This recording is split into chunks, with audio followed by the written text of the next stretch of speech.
Priez. Nous disons tous Amen. Amen. Est-ce qu'on peut acclamer le Seigneur? Voilà, nous sommes en train donc de voir un enseignement sur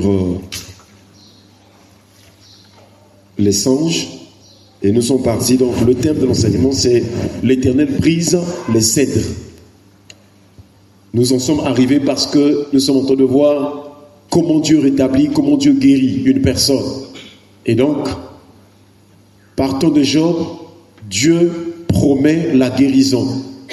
Et Dieu donne une condition. Dieu dit, si tu reviens au Tout-Puissant, si tu éloignes l'iniquité de ta tente, tu seras rétabli. Ça, c'est la première condition pour être guéri, pour être restauré, il faut se repentir. Est-ce qu'on peut acclamer le Seigneur?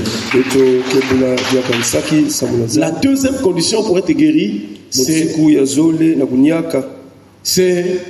écouter attentivement la voix de l'Éternel. Et c'est ce que le Seigneur dit à Israël pendant qu'ils étaient dans le désert. Donc nous sommes dans Exode chapitre 15 verset 26. Il est écrit, il dit, si tu écoutes attentivement la voix de l'Éternel ton Dieu, si tu fais ce qui est droit à ses yeux, si tu prêtes l'oreille à ses commandements, et si tu observes toutes ses lois, je ne te frapperai d'aucune des maladies dont j'ai frappé les Égyptiens. Car je suis l'Éternel qui te guérit. Donc il y a des maladies que nous voyons sur cette terre, c'est aussi un châtiment, un jugement de Dieu. Et Job nous rappelle que Dieu est capable de faire la plaie et de la bander.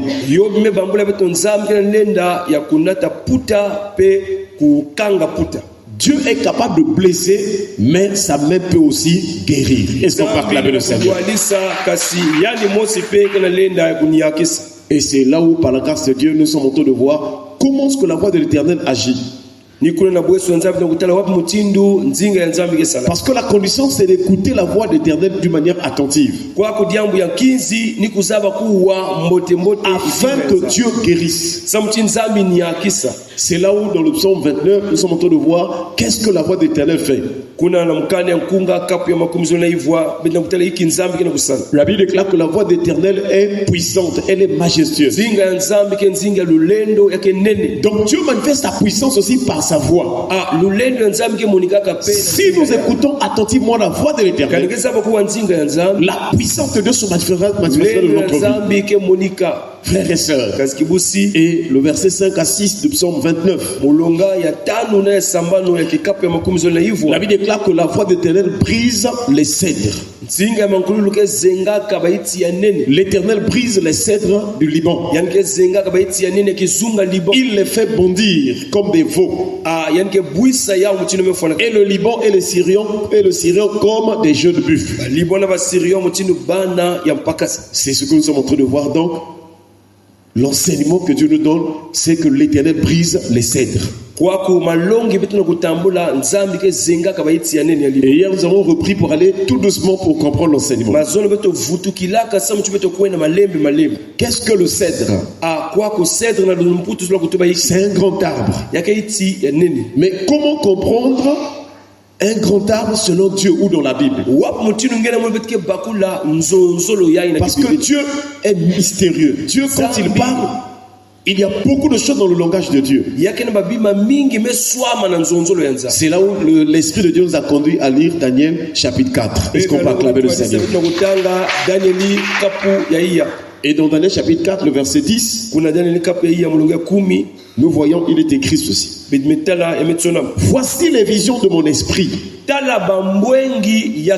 Pendant que j'étais sur ma couche, je regardais et voici, il y avait au milieu de la terre un arbre d'une grande hauteur.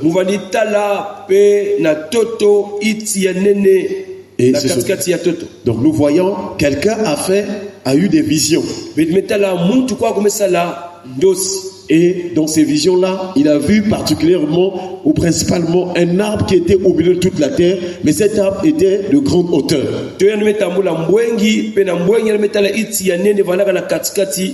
C'est pourquoi nous avons d'abord insisté sur la première partie de ce texte où il dit « Dans les visions de mon esprit ». Dieu nous a formés, nous avons l'esprit, l'âme et le corps. Le corps nous permet d'être en contact avec le milieu extérieur. Le corps nous permet de voir ce qui est visible. L'âme, c'est le siège de nos émotions, de nos décisions. C'est au niveau de notre âme que nous prenons des décisions. Nous manifestons aussi des sentiments. Lorsque tu manifestes la joie, elle vient de ton âme, elle vient de ton cœur. Est-ce qu'on peut acclamer le Seigneur? Mais lorsque tu es aussi en colère, lorsque tu manifestes aussi vraiment la tristesse, ça vient aussi de ton cœur. Et notre troisième partie, où je dirais qu'une des parties de notre lettre, c'est l'esprit. L'esprit, c'est le siège de la conscience. C'est là où nous réfléchissons. Et comme Dieu est esprit, souvent Dieu parle à notre esprit. La Bible déclare que l'esprit de Dieu témoigne à notre esprit que nous sommes enfants de Dieu. Donc il y a beaucoup de choses que nous recevons de Dieu. Ces choses passent d'abord par notre esprit avant que notre âme accepte cela, notre cœur, et que notre corps entre en action. Dieu peut te dire quelque chose dans ton esprit. Il te dit par exemple, va quelque part. Et ton cœur est libre d'accepter ou de refuser. Mais si ton cœur accepte, ton corps va commencer à aller là où Dieu t'envoie. Est-ce qu'on peut acclamer le Seigneur? Et donc, ces visions, c'était le roi de Babylone.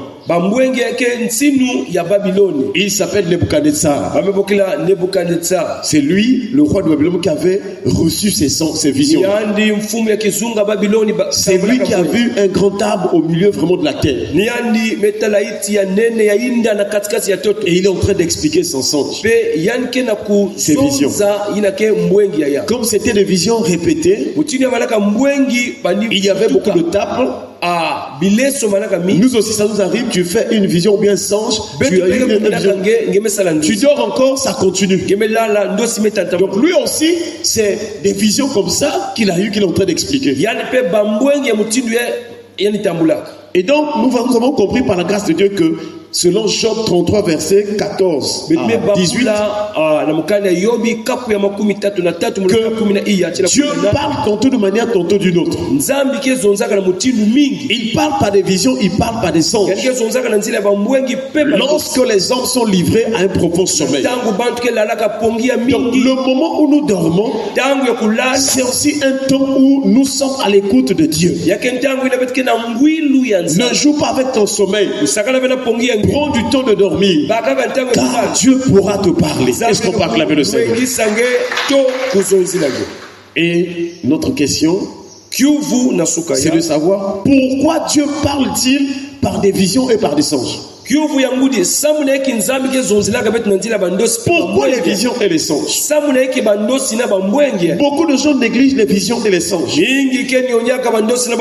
Mais nous savons que la Bible déclare que Dieu a fait toutes choses pour un but.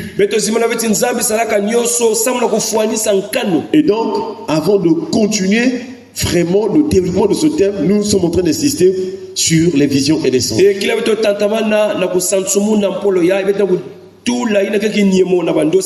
La première raison pour laquelle Dieu nous donne des visions ou des songes, c'est dans Job chapitre 33, le verset 16. Il est écrit: alors il leur donne des avertissements. tala yanje kuiza luengi saba et met le sceau à ses instructions.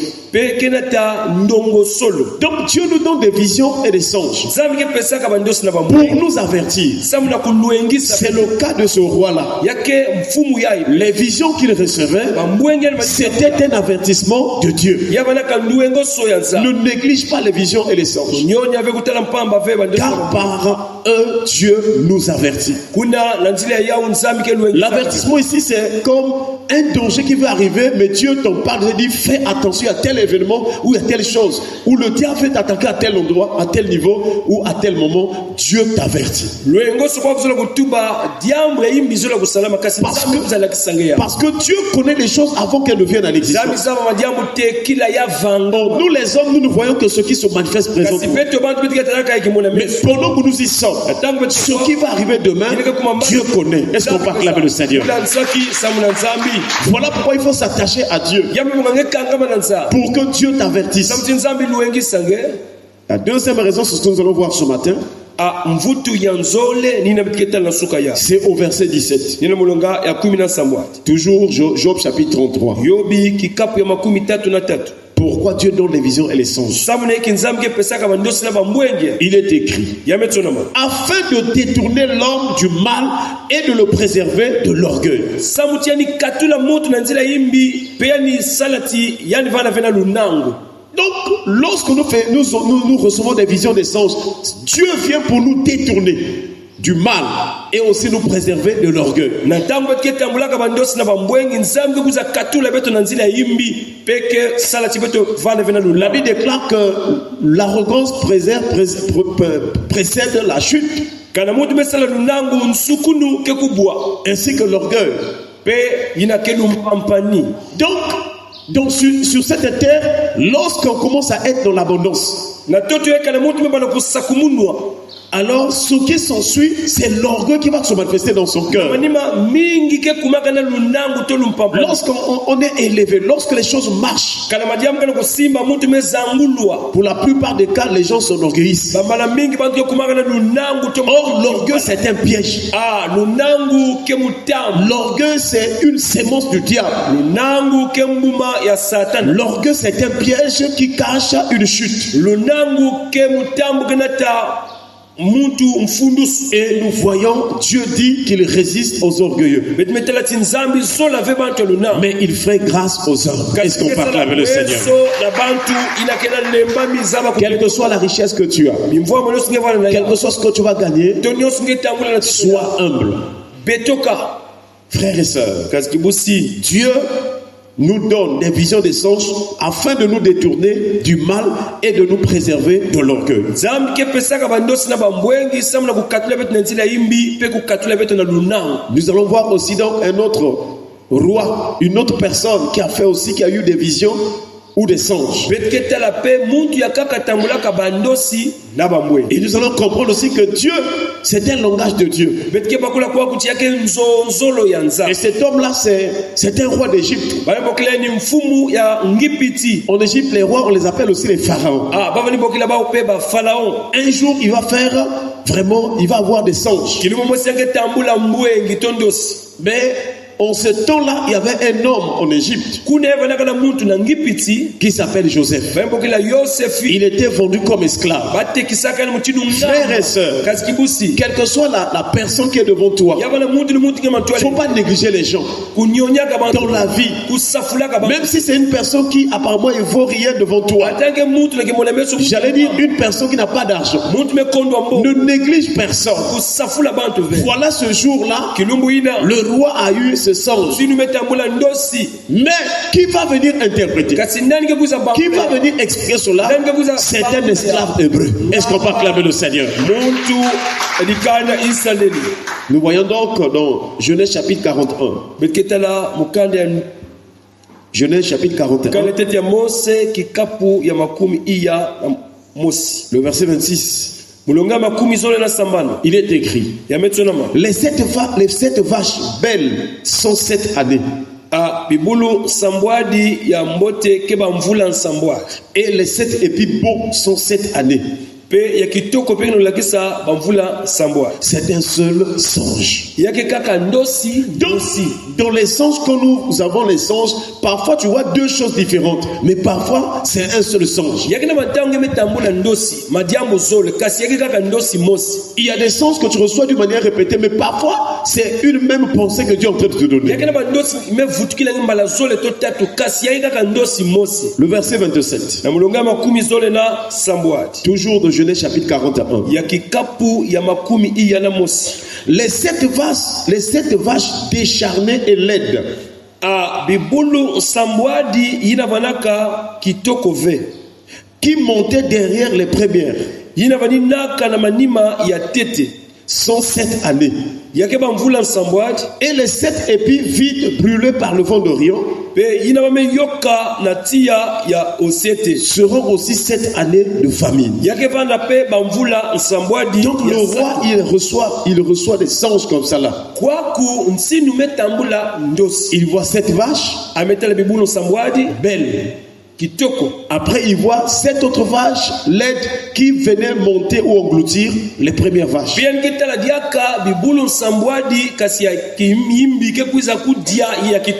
Après il fait encore un songe qui s'ensuit. Il voit 7 épis qui est beau. Ensuite 7 épis brûlés par le vent d'Orient qui vont venir pour engloutir les épis qui étaient beaux là. Après il se réveille. Il était troublé. Il cherchait quelqu'un pour lui en donner l'explication. Et Joseph, en ce temps-là, il était en prison. Parce qu'on avait jeté injustement, j'allais dire accusé injustement par la femme de son maître Potiphar. Et dans la prison là-bas, 2 hommes travaillaient avec le roi d'Égypte. Et aussi ils étaient jetés en prison. L'un était échanson qui servait le vin au roi. Et l'autre c'était le panetier qui s'occupait donc du pain. Et les deux, pendant qu'ils étaient dans la prison, les 2 hommes là, ils vont faire chacun un songe. Et dans la prison, Joseph va interpréter le songe de chacun. 3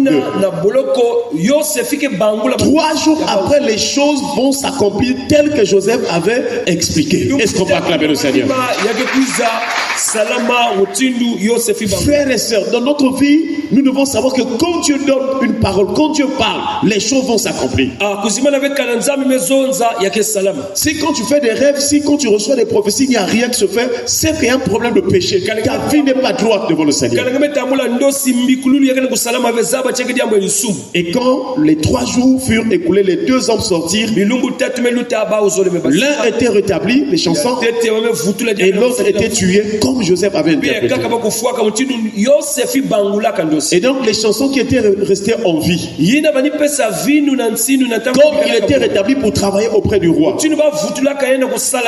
le roi lui-même va faire le songe. Tout cela c'était aussi pour que Dieu délivre Joseph de la prison. Est-ce qu'on peut acclamer le Seigneur? Et c'est les chansons qui va dire au roi: ah roi, nous quand on était en prison, il y a un esclave hébreu là-bas qui nous avait interprété les songes, mais les choses se sont accomplies telles qu'il avait dit.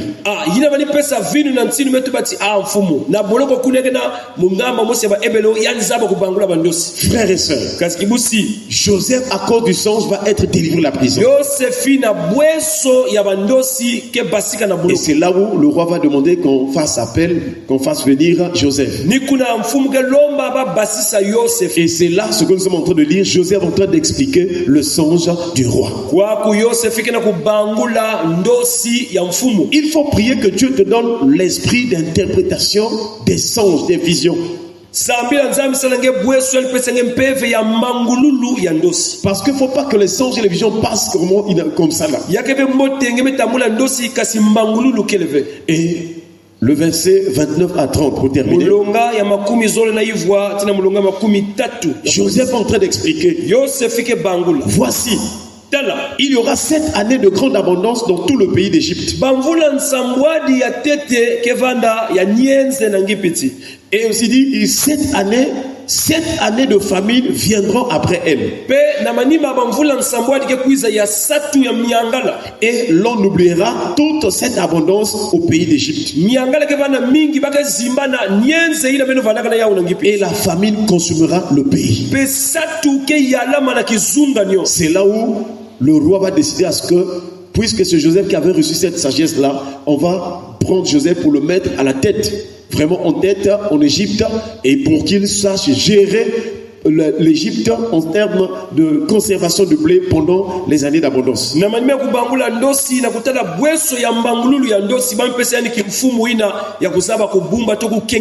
Et c'est grâce à Joseph, il avait donc bien conservé vraiment le blé jusqu'à ce que les 7 années de famine soient passées. Israël, plutôt, et l'Égypte était toujours dans l'abondance. Est-ce qu'on peut acclamer le Seigneur? Mais pour ce roi-là, c'était un enseignement, un langage que Dieu avait donné à travers le songe. Donc quand le roi avait reçu ce songe-là, Dieu était en train de l'avertir. Dieu était en train de détourner du mal.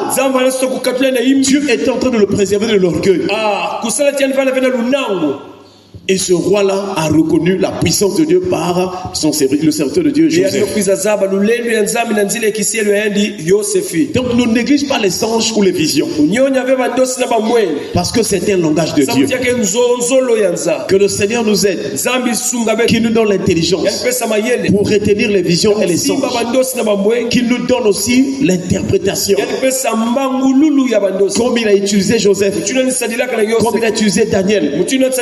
Comme il a utilisé Ézéchiel. Que Dieu nous donne de comprendre le sens des visions et des songes. Et que le Seigneur nous donne un cœur qui s'humilie devant lui. Que nous soyons sensibles aux avertissements de l'Éternel. Que le Seigneur nous préserve du danger, du mal. Qu'il nous préserve de l'orgueil. Que peut-être la chute qui devait nous arriver, que Dieu nous en avertisse et qu'il nous en préserve. Est-ce qu'on peut acclamer le Seigneur? Baissons les têtes dans la prière. Nous allons remercier le Seigneur pour sa parole. Élevons-nous à prier le Seigneur au nom de Jésus. Nous te rendons grâce pour de notre Père. Merci pour ta parole.